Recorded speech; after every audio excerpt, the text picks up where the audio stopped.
नमस्कार, मैं हूं आपके साथ आहाना पुंज। और आज जिस मुद्दे पर सेहत संवाद में हम बात करेंगे वो बात हर घर की है, क्योंकि हर घर में ये बीमारी कह सकती हैं या ये दिक्कत कह सकते हैं होती है। और इसी मुद्दे पर बात करने के लिए हमारे साथ गैस्ट्रोलॉजिस्ट डॉक्टर अभिजीत देशमुख मौजूद हैं। इनसे तमाम जानकारियां लेंगे, कैसे ये समस्याएं होती हैं, किसका कैसे इसका निवारण करें और जड़ से ख़त्म कैसे हो सकती है। तमाम मुद्दों पर चर्चा करने के लिए हमारे साथ वो मौजूद हैं। नमस्कार डॉक्टर। अब यही सबसे पहले मेरा सवाल रहेगा आपसे कि गैस की जो समस्या है ये क्यों होती है और कितनी खतरनाक है? जिस तरह से आपने कहा कि गैस एक लेमैन लैंग्वेज में होता है। गैस मतलब एसिडिटी भी हो सकती है और जो हमारे आंतों में जब गैस ज़्यादा हो जाती है तो ये यूजुअली खान पान से होता है। अगर खराब अस्वस्थ वाला जो खान पान है, आहार विहार गड़बड़ होगा तो गैस की प्रॉब्लम्स ज़्यादा होती हैं। और मैं ये भी बताना चाहूँगा कि हम बोलते हैं हरी वरी एंड करी, मतलब अगर हम जल्दी जल्दी खाएंगे, कम चबाएंगे खाने को, तो पेट गड़बड़ हो सकता है, गैस हो सकती है। वरी मैंने कहा जैसे कि अगर हम एंग्जाइटी टेंशन अगर होगा, हम बहुत ज़्यादा सोचेंगे तो भी खान पान ये हमारा पेट गड़बड़ हो सकता है। और करी, हरी वरी एंड करी, करी मतलब मिर्ची मसाला तेल के अगर खाने में ज़्यादा होगा तभी आपका पेट खराब हो सकता है। क्योंकि देखिए सबको ऐसा लगता है कि भाई हमने बस देसी नुस्खा ले लिया, घर में बैठ के अजवाइन ले ली, नमक ले लिया और इससे बहुत आराम आ जाता है, कोई बहुत बड़ी बात नहीं होती है। क्या बहुत खतरा हो सकता है इससे? नहीं, मैं कहूँगा जैसे ये अजवाइन वगैरह आपने कहा है, ये भी एक दवा है। आयुर्वेद में इसका बहुत बड़ा महत्व है। पर मैं कहूँगा कि अगर किसी को पेट में कोई तकलीफ बहुत लंबे समय से चल रही है और ठीक नहीं हो रही है तो तुरंत डॉक्टर को दिखाना बहुत ज़रूरी है। क्योंकि मैंने देखा है कई बार कि पेट में बार बार तकलीफ होती रहती है और घर का इलाज करते हैं और करते ही रहते हैं, और फिर वो किसी डॉक्टर को नहीं दिखाते, परामर्श नहीं लेते हैं।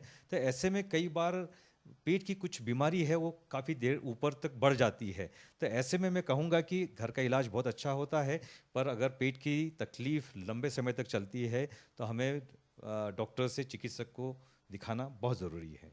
देखिए चिकित्सकों को दिखाना ज़रूरी है, लेकिन हमेशा हम ऐसा होता है कि घर में ही हम लोग देसी नुस्खों में इतने उलझे से रहते हैं कि हमें लगता है कि अरे यार ये बहुत बड़ी चीज़ नहीं है। कैसे पहचाने कि भाई ये समस्या अब बढ़ रही है, अब आपको डॉक्टर पे जाना ही पड़ेगा? बिल्कुल। मैं ये कहना चाहूँगा पूरे सभी सभी लोगों को कि अगर पेट में तकलीफ, जैसे कि पेट में दर्द, हल्का दर्द भी अगर होगा, लंबे समय से चल रहा है, हम घर का इलाज कर रहे हैं, उसके बाद भी है, तो वो दर्द को लाइटली न लें। क्योंकि कुछ न कुछ किसी बीमारी का लक्षण होता है शुरुआत में, हल्का सा दर्द। तो डॉक्टर से परामर्श करना, अगर डॉक्टर कुछ इन्वेस्टिगेशंस बोलते हैं तो वो ज़रूर करें। कई बार मैंने देखा है कि जो पेशेंट होता है उस या डॉक्टर की सलाह को टालते हैं, तो वो ना करें। तो डॉक्टर, लेकिन आपने बताया ना कि पेशेंट्स हमेशा सलाह को टालते, लेकिन घर बैठे हमें कैसे पता लगेगा कि भाई ये अब बीमारी या ये जो गैस्ट्रिक इश्यूज हैं ये बढ़ते जा रहे हैं और इससे हमारे किसी ऑर्गन पर भी इफेक्ट पड़ सकता है? बिल्कुल। पेट की बीमारियां या तो गैस्ट्राइटिस हो सकता है, कई बार आंतों में रुकावट हो सकती है, आंतों के इन्फेक्शंस हो सकते हैं, और रेयरली कभी कभी कैंसर्स भी होते हैं। और भी बहुत सारे रीजंस हैं, मतलब लीवर की खराबी के कारण भी पेट गड़बड़ हो सकता है। तो इसको पहचानना तो नहीं, पर लोगों को अवेयर करना बहुत ज़रूरी है। जैसे कि अगर आपको भूख कम लग रही है, वज़न कम हो रहा है, पेट में तेज़ दर्द हो रहा है, तो आपको समझना होगा कि कुछ न कुछ गड़बड़ है पेट में, और डॉक्टर से सलाह लेना बहुत ज़रूरी है। तो अवेयरनेस बहुत ज़रूरी है, लोगों को समझाना, बताना। तो जब पेशेंट्स हमारे पास में आते हैं तो हम कोशिश करते हैं कि जो पेशेंट है उसके साथ साथ जो अटेंडेंट है साथ में, उनको हम अवेयर करते हैं, उनको जानकारी देते हैं ताकि वो समझें और आगे इस नॉलेज को भी आगे बढ़ाएं, अपने घर में सबको समझाएं। तो अवेयरनेस सबसे इम्पोर्टेंट है। क्योंकि अवेयरनेस तो रहनी ही चाहिए, लेकिन इससे इतर ये भी समझना चाहेंगे कि कैसे ये इशू कॉन्स्टिपेशन में, लूज मोशंस में या फिर हमारे जितने भी इंटेस्टाइन है, चाहे वो स्मॉल है चाहे लार्ज है, उस पर कैसे इफेक्ट करते हैं? जैसे आपने बोला कि लूज मोशंस और कॉन्स्टिपेशन, ये बहुत कॉमन प्रॉब्लम है, खान पान के गड़बड़ से होता है। अगर हम व्यायाम नहीं करेंगे, आहार विहार, हमारा आहार भी खराब होगा, तो लूज मोशंस भी हो सकते हैं या कॉन्स्टिपेशन भी हो सकता है। कॉन्स्टिपेशन अगर समझो 2-3 दिन तक अगर हमें शौच नहीं जा रहे हैं तो प्रॉब्लम है, और अगर 15 दिन से ज़्यादा लूज मोशंस बने हैं तो भी प्रॉब्लम है। तो हमें ये समझना होगा कि लूज मोशंस अगर लंबे समय तक चल रहा है या कॉन्स्टिपेशन लंबे समय तक चल रहा है तो कहीं ना कहीं आंतों में गड़बड़ है और उसको सुधारना होगा। क्योंकि आंतों की समस्याओं की अगर बात हो रही है तो मैं पहले कॉन्स्टिपेशन की जैसे बात करी, कॉन्स्टिपेशन के कारण ये समस्या जब बहुत अधिक बढ़ जाती है तो पाइल्स तक हो सकता है। तो उसको कैसे हम इलाज करना शुरुआत करेंगे, या उसको कैसे हम शुरुआत में ही पहचान लें? पाइल्स की जैसे बताया आपने, इसको हिंदी में हम बवासीर बोलते हैं। इसमें यूजुअली पेशेंट्स जो हिस्ट्री देते हैं उसमें उनको कॉन्स्टिपेशन की हिस्ट्री होती है, शौच बहुत टाइट होता है, कॉन्स्टिपेटेड होता है, और उसमें ब्लीडिंग होने लगती है, शौच के साथ खून आता है, और उसमें कई बार पाइल्स में दर्द नहीं होता है, तो ये उसका लक्षण है। पर हाँ, अगर पाइल्स शौच में अगर ब्लीडिंग हो रही है तो पाइल्स हो सकती है, पर पाइल्स के साथ साथ हमें ये भी ध्यान रखना कि और भी कारण हो सकते हैं ब्लीडिंग के। तो ऐसे में डॉक्टर को दिखाकर चेकअप करवाना बहुत ज़रूरी है, क्योंकि कुछ लोगों में ब्लीड जो शौच में जो ब्लड है उसका कारण कैंसर भी हो सकता है। तो हमें ब्लीडिंग जो होती है शौच में उसको लाइटली नहीं लेना है, क्योंकि ये पाइल्स से भी हो सकता है और कैंसर से भी हो सकता है। क्योंकि हमेशा देखा जाता है ना डॉक्टर, हमेशा हम घर बैठे हुए तो वो कहते हैं ना, घर बैठा हर शख्स अपने आप को डॉक्टर ही समझ लेता है। तो अमूमन ऐसा होता है कि हमने सिर्फ देसी इलाज कर लिए और दिक्कतें कोई है नहीं, चलो भी अब हम ठीक है, 5 दिन बाद फिर भी आपने पहले बता भी दिया है कि आपको जल्द से जल्द डॉक्टर के पास जाना पड़ेगा। कोई ऐसा केस आपके पास आया हो जो लोगों के लिए जानना ज़रूरी है, कि उस केस से समझ आया हो कि भाई ये चीज़ ऐसे हो रही है और इसमें ये दिक्कत आपको भविष्य में फेस करनी पड़ सकती है? काफ़ी लोग आते हैं, मतलब कई बार देखा है, मतलब ऐसे कुछ कैंसर के पेशेंट्स भी आए, उन्होंने कहा कि डॉक्टर साहब मुझे हल्का सा दर्द होता था पेट में, मुझे लगता था कि गैस है, तो मैं अपनी दवाइयाँ लेता रहा, और मेरी भूख ज़रूर कम हुई थी, तो मुझे लगा कि मैं काम में इतना व्यस्त हूँ तो हो सकता है उसके कारण भूख कम लग रही होगी, वज़न कम इसलिए हुआ कि मैं बहुत ज़्यादा दौड़ धूप हो रही है। पर मैंने कभी ये नहीं सोचा कि ये सब क्यों हो रहा है। जब हमने उसकी जांच की तो मालूम पड़ा कि उसको बड़ी आंत का कैंसर था। तो हमें जो शरीर पे जो भी छोटे छोटे लक्षण से उसको उसका ध्यान देना बहुत ज़रूरी है। ऐसे कई पेशेंट्स आते हैं, कई पेशेंट्स होते हैं जिनको हमें बोला कि हमें सीने में दर्द हो रहा था और हमें लगा वो गैस्ट्राइटिस है, एसिडिटी है। पर जब बहुत ज़्यादा हुआ तो जब डॉक्टर के पास गए तो मालूम पड़ा कि वो उनको हार्ट का अटैक था। तो हमें कोई भी तकलीफ अगर तेज़ किसी दवाई से अगर ठीक नहीं हो रहा है तो तुरंत हमें डॉक्टर को दिखाना ज़रूरी है। लेकिन कभी-कभी हमारा लाइफ़स्टाइल भी ऐसा है कि हम बाहर रह रहे हैं, या फिर हम खाना ही नहीं खा पा रहे। कई लोग तो एक ही वक़्त खाना खा पाते हैं क्योंकि हम काम में इतने व्यस्त रहते हैं। तो उसके लिए आप कुछ अगर लाइफ़स्टाइल से रिलेटेड कुछ टिप्स देना चाहें लोगों को? ज़्यादातर लोग ऐसे कई आते हैं कि सर हमारा काम ही ऐसा है कि हम बाहर जाते हैं और समय से खाना नहीं हो पाता है। मैं फिर से कहूँगा कि सबसे इम्पोर्टेंट हमारी हेल्थ है। अगर हम अगर हेल्दी नहीं होंगे, हम स्वस्थ नहीं होंगे, तो ये हमारे शरीर पे दुष्प्रभाव होगा और हम ठीक से काम नहीं कर पाएंगे। तो आपको कहीं पे भी रहें, आपको अपने स्वास्थ्य के लिए अपने को समय निकालना होगा, उसके लिए ध्यान देना होगा। डाइट में क्या कुछ ऐसे ऐड करें ताकि इन समस्याओं से हम लोग दूर रहें और हमें हमेशा निजात ही रहे, हमें ऐसा हो ही ना कि भई डॉक्टर के पास जाना पड़े? मैं तो हमेशा कहता हूँ कि आपको कोई स्पेशल खाने की ज़रूरत नहीं है। मैं तो कहता हूँ कि आप सिंपल दाल, रोटी और सब्जियाँ, यही अगर हमारे खाने में अगर होगा तो इससे स्वस्थ भोजन कुछ नहीं हो सकता है। बस आप ये रोज़ अच्छे से खाएं और आप स्वस्थ रहेंगे, कोई दिक्कत नहीं। फाइबर का भी हमेशा रहता है कि भई आपके खाने में फाइबर ज़्यादा होना चाहिए, कि अमूमन हम बाज़ार में देखते हैं ना, कोई दिक्कत परेशानी आती है तो कोई भी फाइबर प्रोडक्ट लेकर हम लोग खा लेते हैं, सच एज़ आजकल वो इसबगोल वगैरह जैसे जिस टाइप की चीज़ें आती हैं और बाद में उन्हें परेशानी देती हैं। तो क्या ये चीज़ करनी चाहिए या नहीं? अब इज़बगोल लेते हैं, इसका मतलब कि आपको कॉन्स्टिपेशन है इसलिए ले रहे हैं। तो ये ना हो, दैट इज़ प्रिवेंशन। मैं हमेशा बोलता हूँ रोकथाम बहुत ज़रूरी है। तो मैं हमेशा बोलता हूँ जो हमारा जो मैंने डाइट बताई है, दाल, रोटी, सब्जी, ये इसमें सब कुछ है आपके पास। इसमें कार्बोहाइड्रेट है, प्रोटीन है, फैट है, जो हमें शरीर में ज़रूरत है, फाइबर है उसके अंदर। तो अगर हम ये नियमित रूप से लेंगे तो मैं बिल्कुल गारंटी से बोल सकता हूँ कि आपको कभी भी पेट की कोई दिक्कत नहीं होगी, आपको इसबगोल लेने की भी ज़रूरत नहीं पड़ेगी। जैसे हम जैसे जो एजुकेटेड लोग हैं वो समझ पाते हैं कि कार्बोहाइड्रेट क्या है, फाइबर क्या है, तमाम चीज़ें क्या हैं। लेकिन जो आम जनता है या फिर जो ग्रामीण इलाके हैं उनको तो पता ही नहीं है ये चीज़ें क्या हैं। एक विडंबना है, मतलब मैं कहूँगा कि मेरे पास ग्रामीण इलाके से लोग ज़्यादा आते हैं, तो उनमें ये वाली प्रॉब्लम्स ज़्यादातर जो शिक्षित लोग हैं उनमें ये पाई जाती हैं, और ये गांव के लोग हैं उनमें ये बिल्कुल नहीं देखा जाता, क्योंकि वो उनका जो भोजन मैंने देखा है बिल्कुल सिंपल होता है, दाल रोटी एंड सब्जी। तो ये प्रॉब्लम्स शिक्षित लोगों के लोगों में ज़्यादा है बनिस्बत की ग्रामीण लोगों में। लेकिन फिर भी देखिए ना, शिक्षित होने के बावजूद उन्हें नहीं पता है कि भाई फाइबर हमें लेने से बॉडी में क्या फ़ायदा होता है, कार्बोहाइड्रेट लेने से क्या फ़ायदा होता है, या प्रोटीन्स अगर हमारे फूड में रहे तो क्या दिक्कतें या परेशानी आपको नहीं झेलनी पड़ेंगी। अ, इसके लिए मैं कहूँगा कि अवेयरनेस जो मैं बात कर रहा था, अवेयरनेस होना बहुत ज़रूरी है।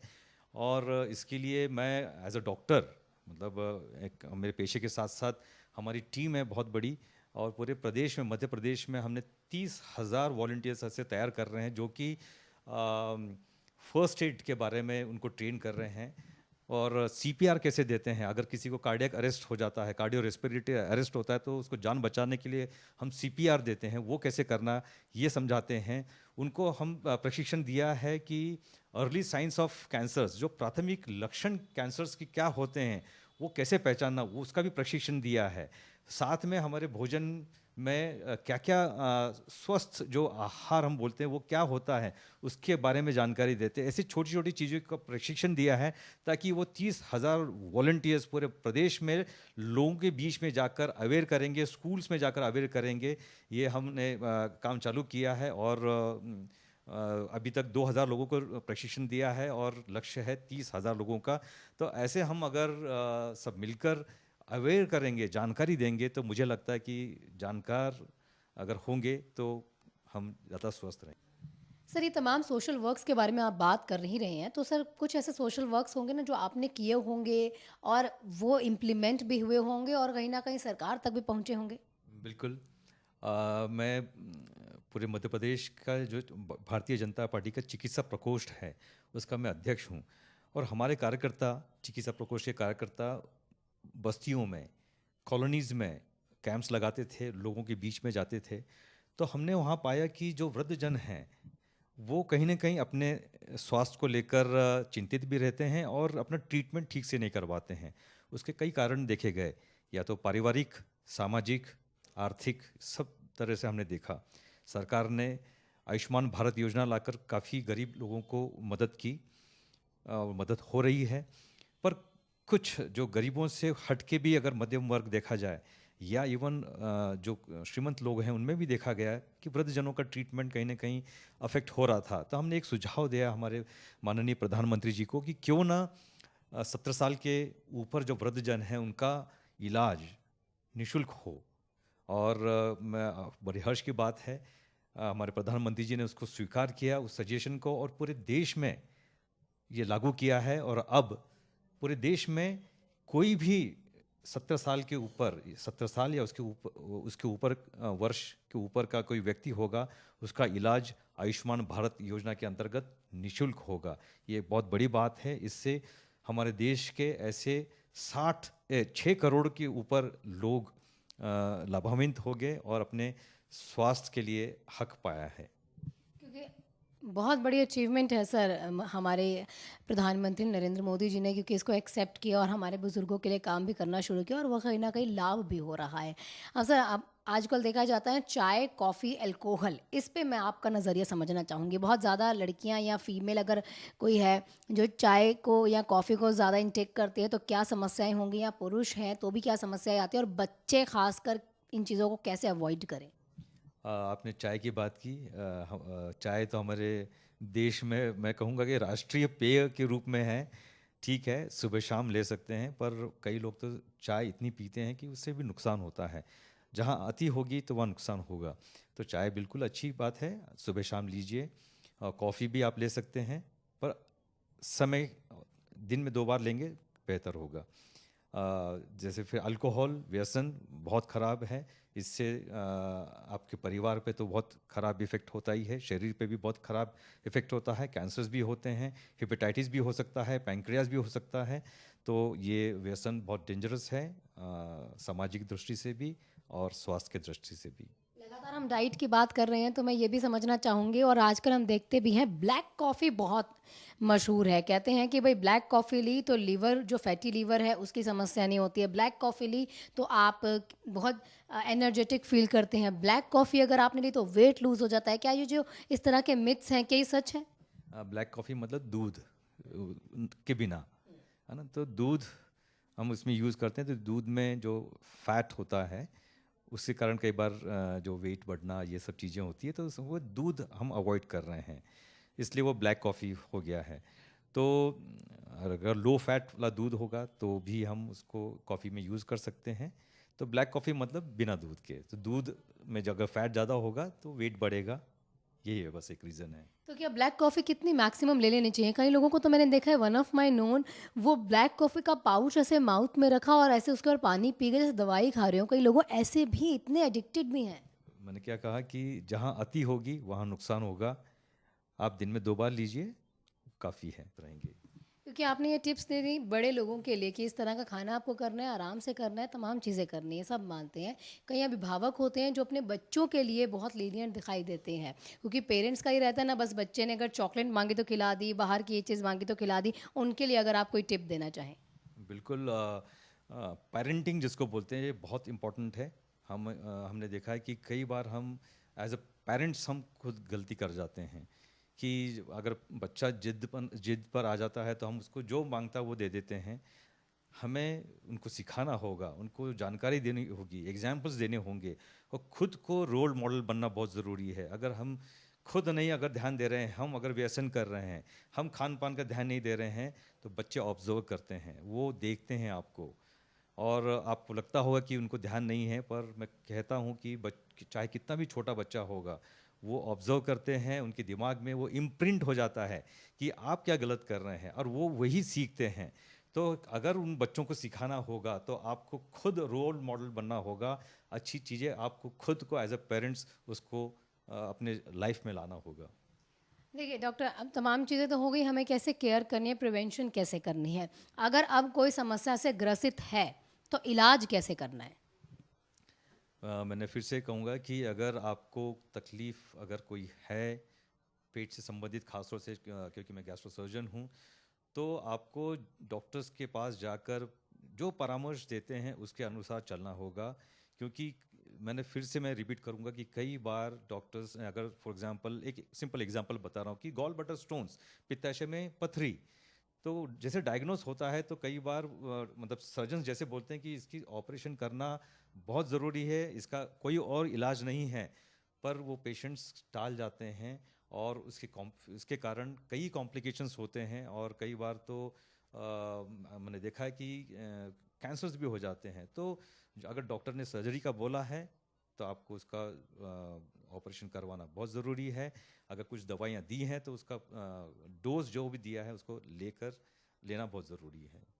अब डॉक्टर देखिए, हम सबको सिर्फ इतना पता है जो दिख रहा है वही हमारा स्टमक है, लेकिन अंदर किस तरह से वो स्टमक काम करता है वो जानकारी भी जनता को होनी चाहिए, कि बस हमने खाया और ये नहीं कि बस पेट में चला गया। उसको आपको समझना पड़ेगा कि हमारी बॉडी को वर्क करने में कितना टाइम लगता है। और आजकल हम देखते हैं ना, सेलिब्रिटीज़ बहुत ज़्यादा यहाँ पर रहते हैं सोशल मीडिया पर कि इस टाइम से इस टाइम खाएं, आप इंटरमीडिएट डाइटिंग लीजिए या फिर आप कोई और डाइटिंग कीजिए। वो हमारे लिए हानिकारक हो सकती है, नहीं हो सकती है? बिल्कुल, सबसे पहले तो मैं कहूँगा कि हमारा जो पेट है उस ये बहुत ही मतलब भगवान ने इतने शानदार, मैं जब ऑपरेशन करता हूँ देखता हूँ ऑर्गन्स को कि इतना कॉम्प्लेक्स स्ट्रक्चर है अंदर ऑर्गन्स, और जिस तरह से वो समन्वय बिठाकर जिस तरह से काम करते हैं, अद्भुत है, और इसका केयर करना बहुत ज़रूरी है। और आपने कहा कि जो सेलिब्रिटीज़ जो बताते हैं कि हमें इंटरमिटेंट फास्टिंग करनी चाहिए और ऐसा, तो मैं आपको बताना चाहूँगा कि आप सिंपल अपना ब्रेकफास्ट करें, लंच लाइट लें, खाना रात का खाना भी लाइट लें, और पूर्ण खाना मतलब दाल रोटी सब्जी। ये मैं फिर से कहूँगा, रिपीट करूँगा बार बार, कि जो सेलिब्रिटीज़ बताते हैं जो है वो उनकी लाइफस्टाइल अलग है। हमें अपनी लाइफस्टाइल के अनुसार क्या हो सकता है और सबसे सिंपल क्या हो सकता है। तो सबसे सिंपल अपनी लाइफस्टाइल के अनुसार जो एक सिंपल एक इंडियन का, एक भारतीय का जो होता है, उसके लिए दाल रोटी और सब्जी पर्याप्त है, और नींद पर्याप्त होना चाहिए। कम से कम 6 से 7 घंटे आपको अच्छी नींद लेना ज़रूरी है। समय पर खाना खाना, समय पर भोजन होना बहुत ज़रूरी है। अगर ये चीज़ें हम करेंगे, व्यायाम, योग, मेडिटेशन, ये चीज़ें हमारे अगर लाइफ में अगर होंगे, तो मैं लिख के देता हूँ कि आप इतने स्वस्थ होंगे, आपको कोई दिक्कत नहीं होगी। जैसे आप लंच, ब्रेकफास्ट और डिनर की बात कर रहे हैं, लास्ट मील से फर्स्ट मील नेक्स्ट डे में कितना डिफरेंस होना चाहिए? जैसे हम हमारी जो दिनचर्या होती है उसके अनुसार हम जो ब्रेकफास्ट हम लेते हैं तो 8:30-9 बजे करीब ले लेना चाहिए। लंच हमारा जो होता है, दोपहर का भोजन होता है, 2 बजे करीब होना चाहिए। और रात का खाना मैं कहूँगा कि थोड़ा जल्दी खाएं, 8 बजे अगर हो तो ज़्यादा अच्छा, क्योंकि खाना खाने के बाद कम से कम 2 घंटे तक नहीं लेटना चाहिए। तो अगर 10 साढ़े 10 बजे सोते हैं, 11 बजे सोते हैं, तो उसके 2 घंटे पहले हमारा रात का भोजन हो जाना चाहिए। और रात का भोजन जितना हल्का हो उतना अच्छा रहता है, क्योंकि हम खाना खाने के बाद हम जब नींद में जाते हैं तो शरीर काम नहीं करता है, रेस्टिंग फेज में होता है। तो जो हम खाना खाएंगे वो उसका वापर जितना होना चाहिए वो नहीं हो पाता है, वो स्टोर हो जाता है। तो इसलिए रात का खाना हम यूजुअली बोलते हैं कि हल्का होना चाहिए। यानी कि लास्ट टू फर्स्ट मील में जो डिफरेंस है वो 10 से 12 घंटे का होना चाहिए। बिल्कुल, मतलब आप अगर 24 घंटे को 3 पार्ट में अगर डिवाइड करेंगे तो इतना आ जाएगा। तो डॉक्टर, आजकल ये भी देखा जाता है कि लोग गैस की समस्याओं से परेशान रहते तो मॉर्निंग में कोई ना कोई एक टैबलेट अपने पास रखते हैं, तुरंत वो टैबलेट खा ली। इससे इतर ये भी देखा जाता है देसी नुस्खे अगर अपनाते हैं तो लहसुन खा लेते हैं सुबह, क्या ये ठीक रहता है? आपने जैसे बोला कि गोली अपने पास रखते हैं, तो इसका मतलब कि वो व्यक्ति ये नहीं ध्यान दे रहे हैं कि ये गैस उनको प्रॉब्लम क्यों हो रही है, इसलिए उनको वो गोली पे डिपेंडेंट हो गए हैं। पर उनको अब हमेशा ये ध्यान देना होगा कि ये जो मुझे प्रॉब्लम हो रही है गैस की, उसको मैं कैसे प्रिवेंट कर सकता हूँ। तो उसके ज़्यादा ध्यान रखना पड़ेगा बनिस्बत की दवाइयों पर। दवाई इमरजेंसी में होना चाहिए, बिल्कुल। और आपने जैसे बोला कि जो घरगुती घर की जो इलाज है वो भी एक तरह से आयुर्वेद है। हमारा जो किचन में हम जिस तरह का खाना खाते हैं, जिस तरह से हम बनाते हैं, वो भी एक ट्रीटमेंट है, आयुर्वेद है, प्रिवेंटिव एस्पेक्ट भी है। तो घर का इलाज मैं खराब नहीं मानूंगा। हमारे देश में ये सब परंपरा है, और ये वैज्ञानिक है, और आयुर्वेद वैज्ञानिक है, विज्ञान है। तो उसको अपनाने में भी कोई दिक्कत नहीं है, तो ये साथ में चलना चाहिए। कुछ ऐसे मिथ जो आपको लगता है कि भाई ये मिथ है और रियलिटी ये है, वो आप बताइए। आप एग्जाम्पल बताइए, मैं बताते जाऊंगा। जैसे कि कई लोग कहते हैं कि भाई आपने ये तो मान लिया कि ठीक है, ये जो आयुर्वेद से जुड़ा हुआ लहसुन है ये हमें खा लेना चाहिए। अब ये भी कहा जाता है कि भाई खाने के बाद हमने अगर अजवाइन खा ली तो ये ठीक हो जाएगा, ऐसा होता है? बिल्कुल, ये ठीक है। ये आयुर्वेद, मैंने कहा कि अजवाइन और लहसुन के बहुत फ़ायदे हैं। अजवाइन से गैसेस में भी आपको रिलीफ होता है, और लहसुन से बहुत सारी चीज़ें हैं, उसमें मिनरल्स हैं, विटामिन्स हैं, सब कुछ है। और ये भी कहा गया है कि इसमें एंटीऑक्सीडेंट्स होते हैं, कैंसर्स से ये बचाता भी है, मतलब एक प्रिवेंटिव एस्पेक्ट है। तो इट्स वेरी गुड। खाने के बाद पानी। खाने के बाद पानी यूजुअली बोलते हैं कि आधे घंटे बाद लेना चाहिए, और ज़्यादा नहीं लेना चाहिए। अच्छा, ज़रूरी ऐसा बोला जाता है कि नाश्ते से पहले आप पहले मॉर्निंग वॉक करो फिर ब्रेकफास्ट करें, या पहले ब्रेकफास्ट करके मॉर्निंग वॉक? पहले मॉर्निंग वॉक करें और फिर ब्रेकफास्ट लें। अब आपने देखिए वेजिटेरियंस के लिए तो तमाम चीज़ें बताइए, नॉन वेजिटेरियंस क्या करें? दाल और चावल और रोटी से उनका पेट नहीं भरता, तो उनको क्या समस्याएं झेलनी पड़ेंगी? नॉनवेज, कई लोग नॉनवेज खाते हैं, पर नॉनवेज में भी अगर ठीक से पका होगा, पका होना चाहिए। और उसमें यूजुअली देखा है कि जो नॉनवेज खाते हैं उसमें मिर्ची, मसाला, तेल, बहुत ज़्यादा चीज़ें होती हैं, तो वो भी नहीं होना चाहिए। तो जो उसको भी बैलेंस वे में लेना होगा। और ज़्यादा अगर वेज वाला, अगर वेजिटेरियन खाना होगा, वो भी पूर्ण डाइट है, उसको अपनाएं। हमेशा महिलाओं में देखा जाता है ना कि अगर प्रेगनेंसी हो जाती है या आफ्टर प्रेगनेंसी, और या प्रेग्नेंट नहीं भी हैं तभी भी बहुत स्टमक बहुत एक्सट्रीम टाइट रहता है, क्या वो सिर्फ गैस्ट्रिक इश्यूज के कारण रहता है? दोनों चीज़ें होती हैं। एक प्रेगनेंसी के साथ साथ आपको मालूम है कि अंदर गर्भाशय है, उसमें बच्चा ग्रो हो रहा है, तो स्टमक की जो कैपेसिटी कम हो जाती है, तो प्रेशर पड़ता है स्टमक्स पे, इंटेस्टाइन्स पे। और साथ में भी हार्मोनल चेंजेस भी बहुत सारे आते हैं, तो उसमें गैसेस ज़्यादा होते हैं, कॉन्स्टिपेशन भी होता है, तो ये दोनों फैक्टर्स होते हैं। तो उसको बैलेंस करके मतलब उस तरह की डाइट भी प्लान करना होता है कि कॉन्स्टिपेशन ना हो, गैसेस कम हो। और प्रेग्नेंट विमेन के लिए आप कुछ टिप्स देना चाहें कि वाइल आप कोई बेबी कैरी कर रही हैं तो उसमें आपको इन चीज़ों का खास ख्याल रखना है। बिल्कुल, बेबी है और गर्भाशय में है, ग्रो कर रहा है। अगर अच्छा होगा तो बेबी का स्वास्थ्य अच्छा होगा। तो माँ को अपने खुद का, अपने स्वास्थ्य का बहुत ध्यान देना होगा। आप स्वस्थ तो आपका जो आने वाला बेबी है, बच्चा है, वो भी स्वस्थ रहेगा। मेरा लास्ट क्वेश्चन डॉक्टर आपसे यही रहेगा कि आपने तमाम चीज़ें, तमाम जानकारियाँ दी हैं, लेकिन साइकोलॉजिकली इन चीज़ों का क्या असर पड़ता है? क्या ऐसा देखा जाता है कि कई लोगों को एक्सट्रीम खाने से पेट में दर्द हुई और उसके बाद उन्हें एंजाइटी होने लगी? क्या ऐसा होता है सिर्फ पेट के दर्द से? देखिए कि मैंने कहा कि एंजाइटी अगर बहुत ज़्यादा एंग्शियस होगा, डिप्रेशन होगा, टेंशन करेंगे तो पेट होता है ख़राब। जैसे मैंने बोला वरी तो होता है।